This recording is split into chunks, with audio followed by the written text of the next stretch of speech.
Class 6 का chapter 3 separation of substances का solution करेंगे, जिसमें हमारा सबसे पहला क्वेश्चन है, बोल रहा है why do we need to separate different components of a mixture. बोल रहा है कि हम लोग को मिक्सचर का अलग अलग कंपोनेंट्स को सेपरेट क्यों करना चाहिए, क्यों ज़रूरत होता है। गिव टू एग्जाम्पल, उसका एग्जाम्पल भी हम लोग को देना है।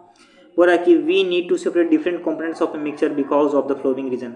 इन सब कारणों के कारण हम लोग को मिक्सचर में जो कंपोनेंट्स होते हैं वो सबको अलग अलग सेपरेट करना पड़ता है। पहला कारण दिया है to separate two different but useful components. बोल रहा है कि हम लोग को दो यूजफुल कंपोनेंट्स को सेपरेट करना पड़ता है। अगर एक साथ रहेंगे तो हम लोग वो दोनों कंपोनेंट्स का यूज़ नहीं कर पाएंगे सही से, इसी कारण हम लोग सेपरेट करते हैं।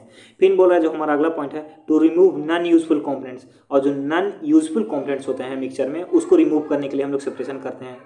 फिर हमारा अगला पॉइंट है टू रिमूव द इम्प्योरिटी और हार्मफुल कंपोनेंट्स। हम लोग को इम्प्योरिटी और जो हार्मफुल कंपोनेंट्स होते हैं उस मिक्सचर में वो सबको हम लोग को बाहर निकालने के लिए हम लोग को सेपरेशन करना पड़ता है। फिर जो हमारा इसका एग्जाम्पल हुआ, एग्जाम्पल में बोल रहा है सबसे पहला through winnowing we can separate grain from the husk. बोल रहा है कि हम लोग विनोइंग के माध्यम से हम लोग जो ग्रेन्स है उसको हस्क से सेपरेट कर सकते हैं। फिर जो हमारा अगला एग्जांपल है through evaporation salt can be obtain from the sea water. बोल रहा है कि हम लोग को इवापोरेशन से हम लोग को साल्ट मिल सकता है, कहाँ से, सी वाटर से। फिर बोल रहा है उसका एक्सप्लेन भी क्या हुआ है। In the first example winnowing is use to separate two different components of the mixture. बोल रहा है कि जो फर्स्ट एग्जाम्पल है उसमें विनोइंग का इस्तेमाल किया जाता है दो अलग अलग तरह के कंपोनेंट्स को सेपरेट करने के लिए एक मिक्सचर में से, जिसमें सबसे पहला है the grain from the husk, जो ग्रेन है उसके हस्क से, फिर छिलका से मतलब। In the second example salt is the useful components which needed to be separate from the sea water. भाई जो सेकेंड एग्जाम्पल है उसमें बोला कि जो साल्ट है वो एक यूजफुल कंपोनेंट्स है जिसको हम लोग सी वाटर से सेपरेट करते हैं उसका इस्तेमाल करने के लिए। अब आ रहा है कॉन्सेप्ट इनसाइड, जो कॉन्सेप्ट है मतलब इसके पीछे कॉन्सेप्ट क्या है, तो mixture are separated to obtain individual components. हम लोग मिक्सचर को इसलिए सेपरेट करते हैं ताकि हम लोग को एक इंडिविजुअल कंपोनेंट मिल सके। फिर जो हमारा दूसरा क्वेश्चन है व्हाट इज़ विनोइंग, विनोइंग क्या है, वेयर इट इज़ यूज्ड, और उसका कहाँ इस्तेमाल किया जाता है। तो हम लोग देखते हैं। बोल रहा है कि winnowing is a physical method of separation. बोल रहा है कि विनोइंग है जो एक फिजिकल मेथड है सेपरेशन का। It is use to separate the heavier and lighter components of a mixture by wind. बोल रहा है कि इसमें विंड के माध्यम से हम लोग हैवियर और लाइटर ऑब्जेक्ट्स को मिक्सचर के हैवियर और लाइटर ऑब्जेक्ट्स को सेपरेट करते हैं। It is use by farmer to separate lighter husk particles from the heavier seed grains. इसका इस्तेमाल फार्मरों द्वारा किया जाता है, किसानों द्वारा किया जाता है, ताकि वो लोग ग्रेन्स को उसके हस्क से मतलब उसके जो छिलके होते हैं उससे अलग कर सकें हवा के माध्यम से। इसके पीछे कॉन्सेप्ट क्या है उसके बारे में देखते हैं। When a mixture is made of to fall down from a height due to the wind. हो रहा है कि जब मिक्सचर है उसको किसी ऊंचाई से गिराया जाता है और तब विंड बह रहा हुआ था, विंड हवा चलते हुए रहता है। Lighter particle fall far away and heavier particle fall near the winnowing platform. बोल रहा है कि जो लाइटर पार्टिकल है वो दूर जाके गिरेगा उड़ के, और वही जो हैवियर पार्टिकल है वो वहीं पे गिर जाएगा, विनोइंग प्लेटफॉर्म पे ही गिर जाएगा। It is use to separate husk from the wheat grains. इसका इस्तेमाल किया जाता है हस्क को व्हीट ग्रेन से सेपरेट करने के लिए। फिर हमारा जो तीसरा क्वेश्चन है how will you separate husk और dirt particles from a given sample of pulses before cooking. बोल रहा है कि कैसे हम लोग है जो हस्क और जो डर्ट पार्टिकल्स होते हैं उसको हम लोग पल्सेस से अलग कर सकते हैं, दाल से अलग कर सकते हैं। कैसे, किस माध्यम से, दाल को पकाने से पहले। तो इसका हमारा सॉल्यूशन दिया हुआ है, यहाँ पे सॉल्यूशन दिया हुआ है। बोल रहा है कि to separate the husk we can use the method of winnowing. अगर हम लोग को हस्क को सेपरेट करना है तो हम लोग विनोइंग मेथड का इस्तेमाल कर सकते हैं। Winnowing is a physical method of separation. Winnowing एक फिजिकल मेथड है सेपरेशन का। It is use to separate heavier and lighter components of the mixture by wind. इसका इस्तेमाल हम लोग विंड जब चलता है उसके इस्तेमाल से हम लोग इसका मतलब मिक्सचर को सेपरेट करते हैं। It is use by farmer to separate lighter husk particles from the heavier seed grains. बोल रहा है कि ये एक फार्मरों द्वारा, किसानों द्वारा यूज़ किया जाने वाला एक मेथड है जिसमें हैवियर पार्टिकल्स को कैसे किया जाता है, हस्क से अलग किया जाता है। मतलब जो ग्रेन जो हैवियर होता है उसको हस्क से अलग किया जाता है। Husk being lighter than the grain. बोल रहा है कि जो हस्क होते हैं वो ग्रेन से कैसे होते हैं, हल्के होते हैं। Get blow away while the grain are collected in the heap near the winnowing platform.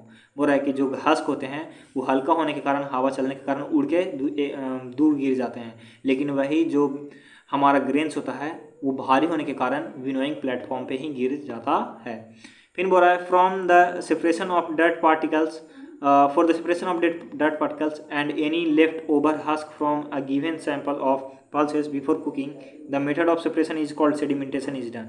बोल रहा है कि अगर कोई दाल में अगर डर्ट पार्टिकल्स या अभी भी हस्क रह गए हैं तो उस सबको पकाने से पहले, पल्स को पकाने से पहले हम लोग पहले सेडिमेंटेशन प्रोसेस का इस्तेमाल करेंगे, जिससे कि हमारा डर्ट पार्टिकल है वो भी हट जाएगा, हमारा जो हस्क है वो भी हट जाएगा। To separate the dirt from the pulses we will add water to them. हम लोग को अगर हस्क पल्सेस से हस्क और जो डर्ट है उसको हटाना है तो हम लोग सबसे पहले हम लोग को पल्सेस में वाटर मिलाना होगा। The dirt will get dissolve in water, जो डर्ट है वो पानी में घुल जाएगा। While the pulses grain will settle down and the little husk will float on the top of the water. बोल रहा है कि जो पल्सेस है वो पानी में नीचे बैठ जाएंगे और जो हस्क है, जो छिलका है, वो पानी में ऊपर तैरने लगेगा। This process where the heavier components settle down in the water while the lighter one float on the top, it is called sedimentation। बोल रहा है कि एक ऐसा प्रोसेस है जिसमें हैवियर कंपोनेंट्स नीचे बैठ जाते हैं पानी में और वही जो लाइटर कंपोनेंट्स है वो पानी के ऊपर फ्लोट करने लगते हैं, इसी को हम लोग सेडिमेंटेशन कहते हैं।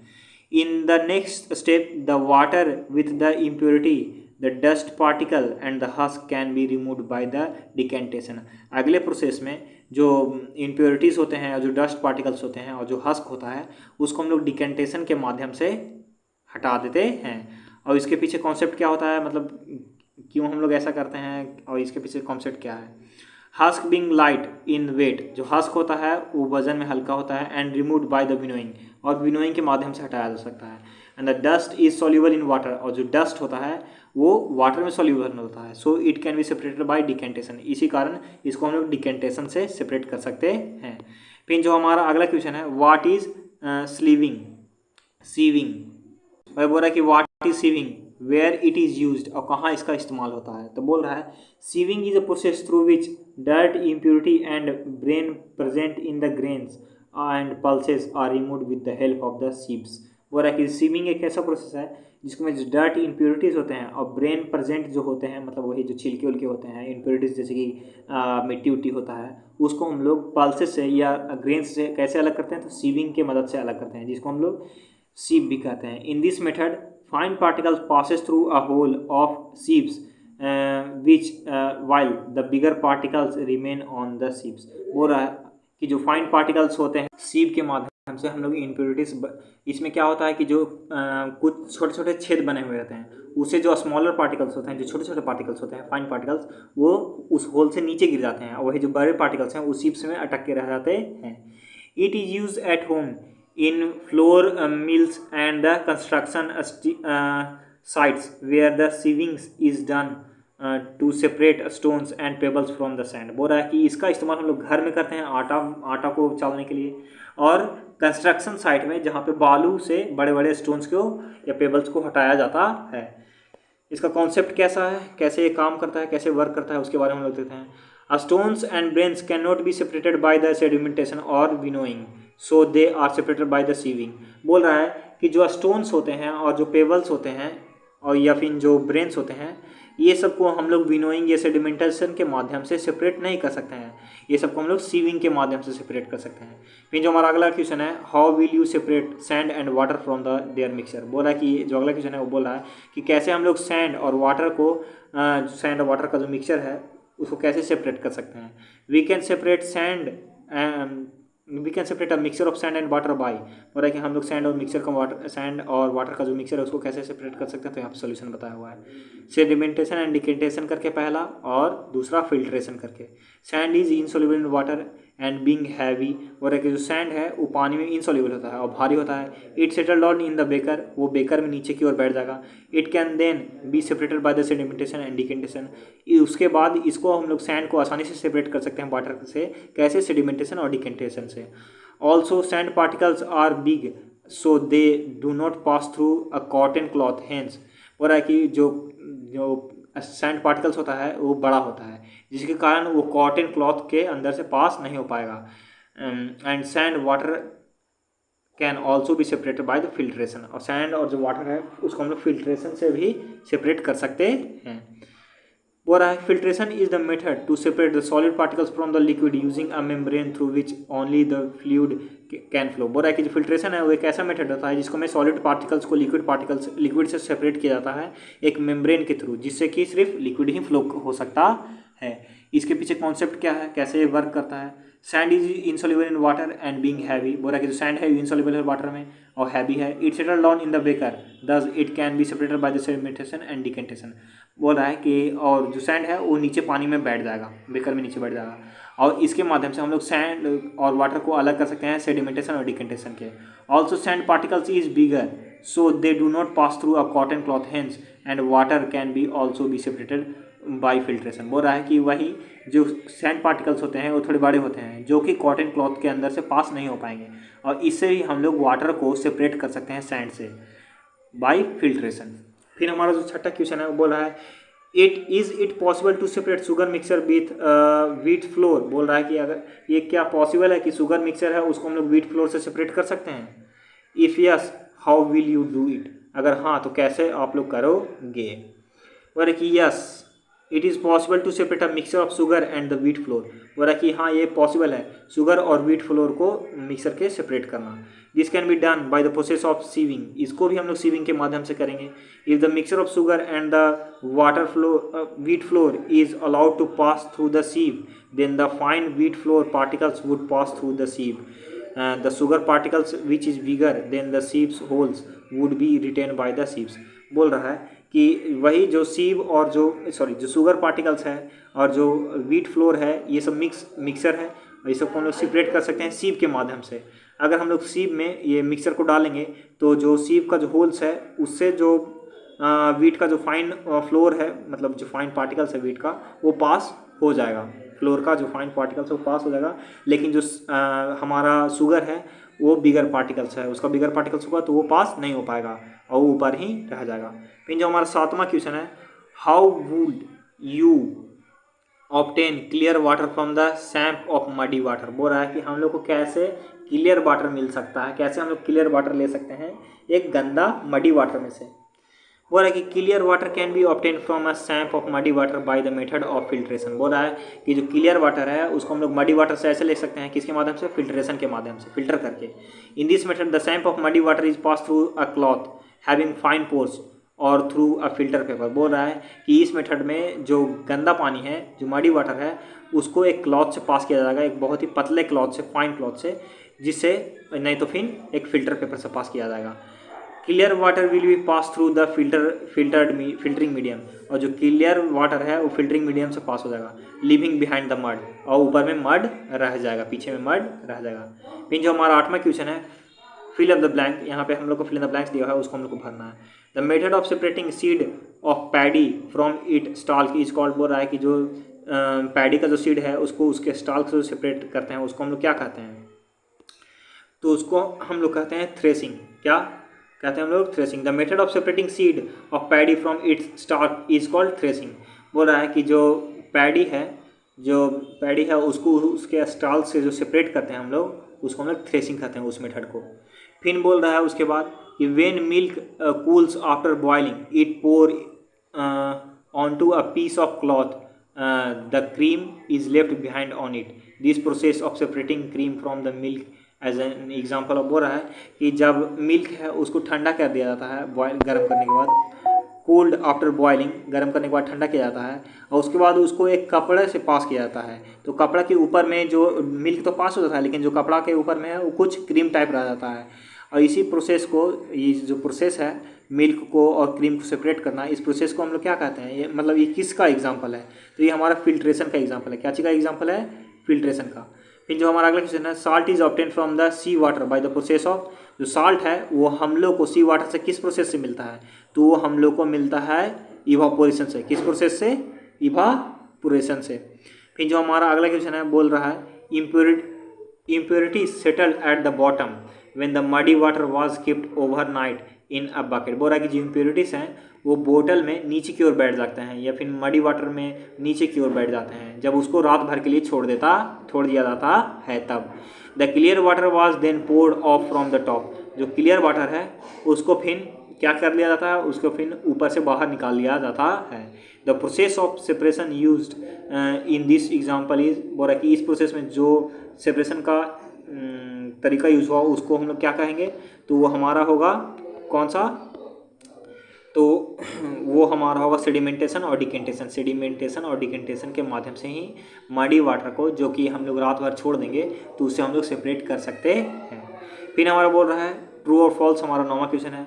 बोल रहा है mixture of milk and water can be separated bye filtration. बोल रहा है कि जो मिक्सचर है मिल्क और वाटर का, उसको हम लोग सेपरेट कर सकते हैं फिल्ट्रेशन से, वो हमारा फॉल्स होगा। दोनों ही लिक्विड है, दोनों ही कंप्लीटली डिजॉल्व हो जाएंगे एक दूसरे के अंदर, वो सेपरेट नहीं हो पाएंगे। फिर क्या चीज़ बोल रहा है, अ mixture of powdered salt and sugar can be separated by the process of winnowing. बोल रहा है कि जो पाउडर साल्ट है और जो शुगर है उसको हम लोग सेपरेट कर सकते हैं विनोइंग के माध्यम से, तो ये हमारा क्या होगा, ये भी हमारा फॉल्स होगा, नहीं सेपरेट कर सकते हैं। दोनों पाउडर होकर, दोनों शुगर जो है वो भी पाउडर के रूप में है, जो साल्ट है वो भी पाउडर के रूप में है, अगर वो दोनों को मिक्स करेंगे और उसके बाद अलग करने का प्रोसेस करेंगे विनोइंग के माध्यम से, तो नहीं हो पाएगा। फिर बोल रहा है separation of sugar from the T can be done with the filtration.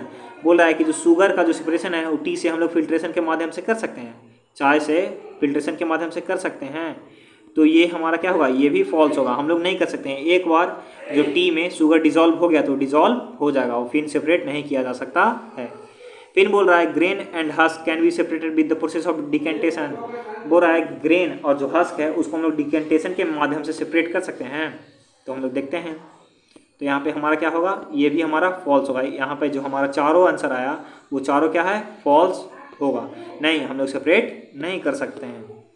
फिर जो हमारा 10वां क्वेश्चन है, lemon is prepared by mixing lemon juice and sugar in water.